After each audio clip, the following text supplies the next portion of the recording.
ಕೋಳಿ ಫಾರ್ಮ್ನಲ್ಲಿ ಕೆಲಸ ಮಾಡುವ ತಾಯಿ ಮಗನಿಗೆ ಬೆಂಕಿ ತಗುಲಿ ತಾಯಿ ಮಗ ಇಬ್ಬರು ಸಹ ಮೃತಪಟ್ಟಿರತಕ್ಕಂಥ ಘಟನೆ ಕೋಲಾರ ಜಿಲ್ಲೆಯ ಶ್ರೀನಿವಾಸಪುರ ತಾಲೂಕಿನ ಅರಕೆರೆ ಗ್ರಾಮದ ಬಳಿ ನಡೆದಿದೆ.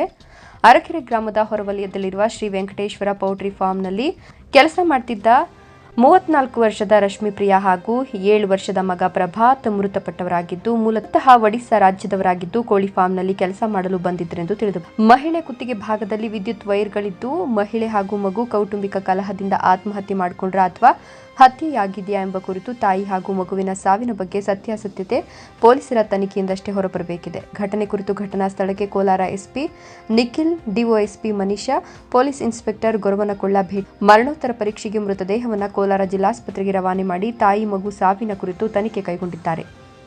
सर ऐसे फैला तो नहीं ओपन हुआ, बाद में पेट से न्यूज से ये करते हैं ऐसे कर दीजिए कि तो नहीं ओपन हुआ.